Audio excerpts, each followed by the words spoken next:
What's up, guys? Welcome to Daily Dose of Reddit. This is your host, Zach, and today's subreddit is r/ChoosingBeggars. This story's called Choosing Beggar Complains. Half price isn't cheap enough for secondhand luxury merchandise. So a little bit of personal backstory. I sell antiques, vintage stuff, and other things on eBay. You know, pens, watches, silverware, antiques, etc. I've been doing this for 5 years, but I've been into antiques and related stuff since early childhood. I collect a wide variety of vintage and antique stuff, and use my collection as a way to educate myself about the stuff which I sell online. A few weeks ago, I purchased another pen for my collection to replace an identical one which I already had. Pen A is in beautiful vintage condition. Nothing wrong with it at all, but there are features on it which I just didn't enjoy. Pen B was identical, but had a nib which I found writing with much more comfortable. So I bought Pen B from a fellow collector for a decent discount, and then decided to sell Pen A. I listed it up for $650. Said pen is a Mont Blanc Meisterstruck number 149, one of the most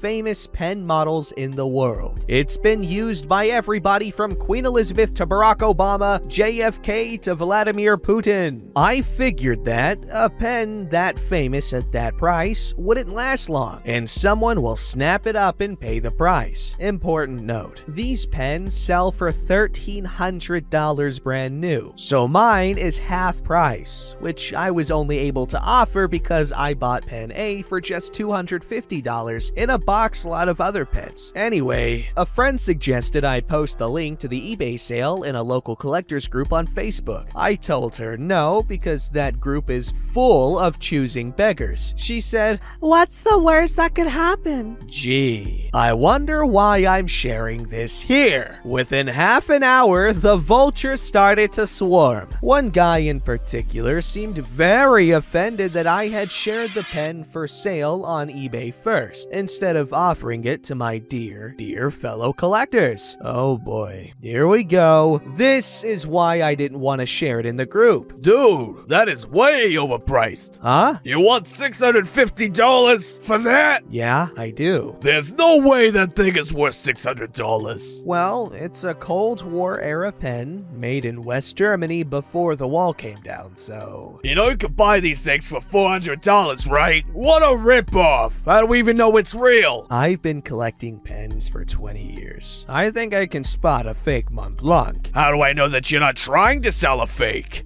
Shouldn't you know how to spot a fake already if you're trying to buy luxury merchandise secondhand online? Yeah, I do, but do you? If you do, then you should be able to tell if this is a fake. Yeah, but you could try and swap it out. There's no way I could try and sell a fake luxury pin on a site like this and keep my reputation as a seller. How stupid do you think I am? Whatever, dude. I'm telling you, $400. That's what they go for on eBay. Current cheapest on eBay, as of the date of posting this, $790. Average secondhand asking price, $800 to $1,000. $400 on eBay? Really? Totally. I sell them too. I know what they're worth. Wow, really? $400. Was it still in one piece? He kept repeating that it was worth only $400, $350, and I kept telling him no. But the $650 new!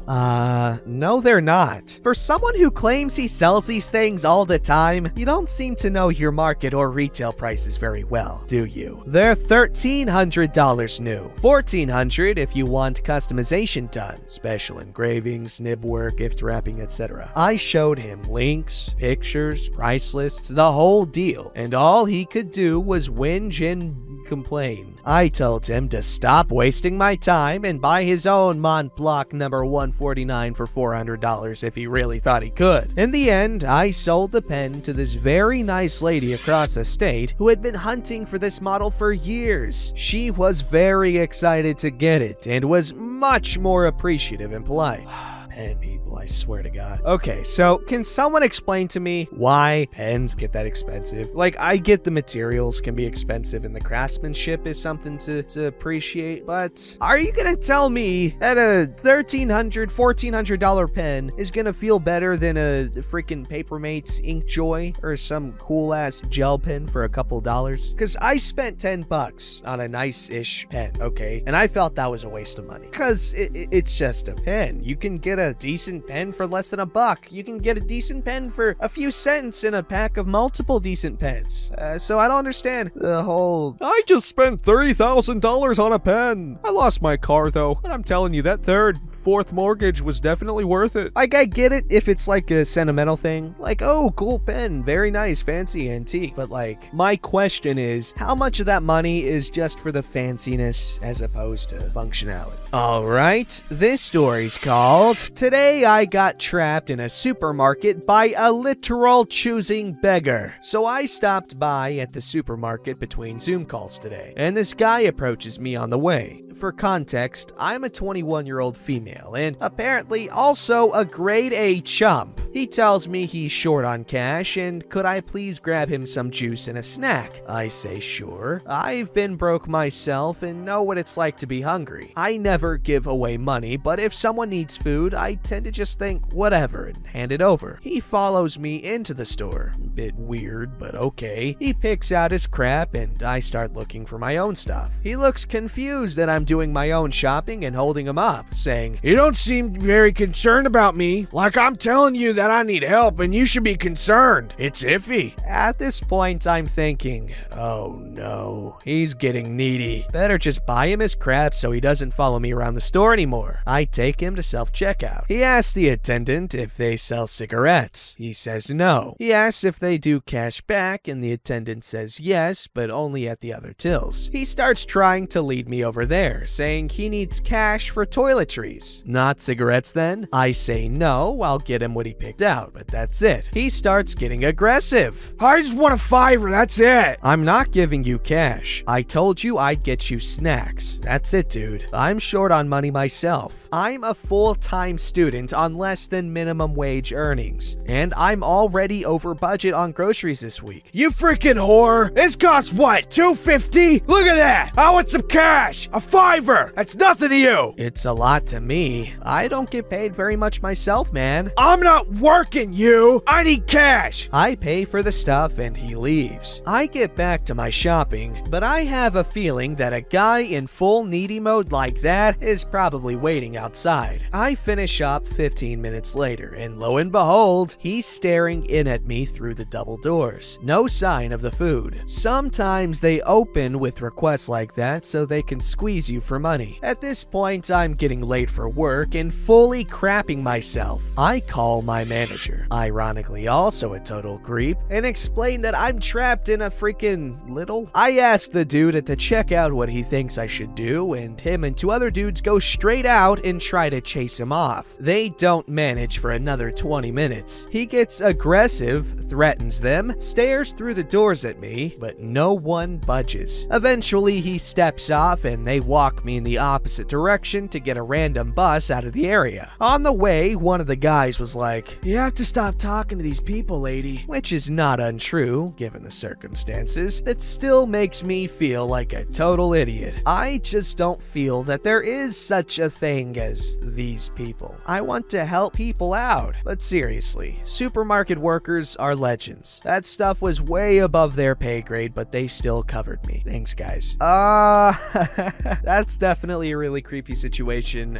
Good thing that the workers were so willing to make sure she was good. But it's definitely worth being careful with, people that are asking you for money, because yeah, they could just be people who need help, but they could also not, you know what I mean? Alright, this story's called Choosing Beggar Wants Me to Give Him a Skateboard Deck for Half the Price Because His Kid Needs It. Well, I've been checking this subreddit every now and then. Recently, I had a conversation with a person that to me looked like a choosing beggar. You be the judge. I was selling a skateboard deck for roughly 20 bucks, 2,000 in my country's currency, on a site that's my country's version of eBay or Craigslist. I mention everything that the buyer needed to know, including a drilled hole in the tail of the board, which was more of an aesthetic problem than an actual problem. Plus, this board was pretty much secondhand since I've used it. So a guy sends me a message via SMS at like 3 a.m. because you can leave your phone number so they can contact you faster, and asks me everything that was already listed on the listing: size, the wear, and price. I repeat myself here and mention the hole too. The dude probably didn't read anything and just saw a picture of the board and immediately contacted me. He lowballs me for 10 bucks, not at all worth it, and asks me to send it immediately. I decline the offer and say that the lowest I can go is 15 bucks, and then it starts. I can't pay that much. I want to get it for my kid, and I saw that someone was already selling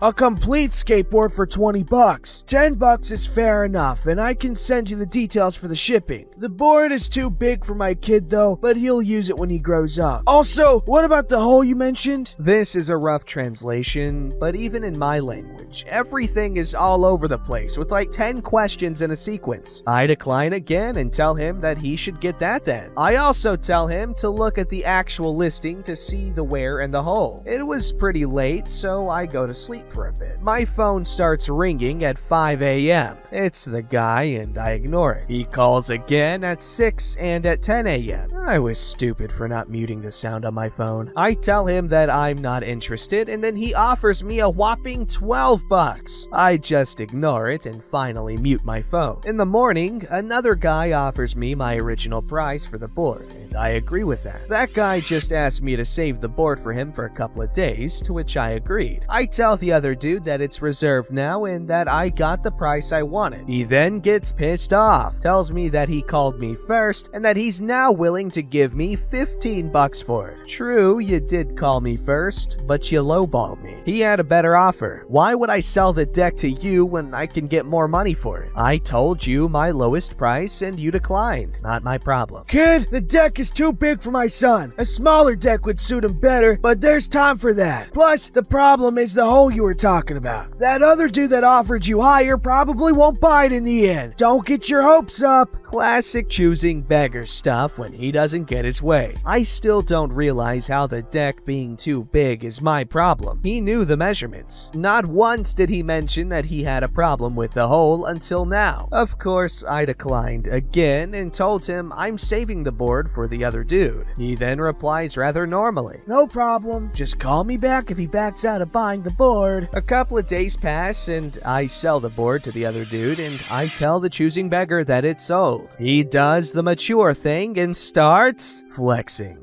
He rambled on about how he got 2 boards for 20 bucks. Highly doubt that because there were no boards being sold that cheap on the site during that time. What a sad man. Glad I didn't sell it to him. Okay, 20 bucks for a decent deck is not a bad deal. Like the deck on my skateboard, it's nothing too crazy, but it's decent. It was like 40, 50 bucks and it's a toy machine deck. Alright, this story's called Make Me Beer for My Wedding. Oh my god. What is with people? First, you hear Margaret wanting to lose 30 pounds in 2 months for her wedding. And now you have this crazy person wanting to turn into a glass of beer. What is this nonsense? A little over a decade ago, a good friend of mine was getting married. I was as broke as college students come, so I couldn't get them anything on their gift registry, and I felt like I was letting them down. While out with a few friends one weekend, we collectively came up with a brilliant plan. We were all avid home brewers, so the 3 of us were going to make a 5-gallon batch of bachelor party beer in the groom's favorite style, and another batch for the people in the wedding party. Bride, groom, groomsmen, bridesmaids, mothers, fathers, etc. on the big day. It was brilliant, and we were able to make some killer labels to accompany some righteous homebrew. The bachelor party beer was named Last Sip of Freedom IPA, and the wedding brew was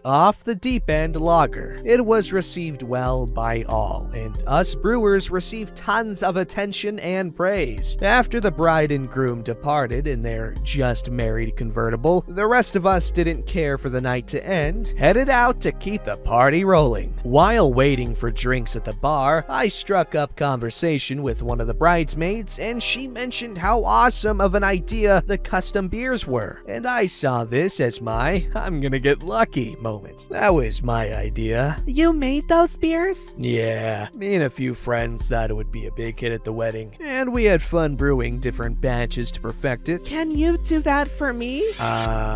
What? My fiance and I are getting married in 3 months, and that would be so amazing if you made beer for us, but different styles. My younger, dumber self didn't even think to look for rings. Facepalm. I mean, I guess I could do that, but I need to know what kind of beers you want me to make so I can give you a quote. Quote? Like you want me to pay for it? Yes? Oh, how much did they pay? They didn't. It was a gift from a few friends. If they didn't pay, then neither should I. I'm already over budget on my wedding. Why can't you just make it for me as a gift too? I would be down to do it for you if you purchase just the ingredients and bottles needed to make a good batch. You don't need to pay for my labor. I'm fine working for the experimental beer batches. I don't see how that should be my concern. They didn't have to pay, and this would be a great way to not have to pay for an open bar. Will you please do it? Please? No. That's not fair. Why not?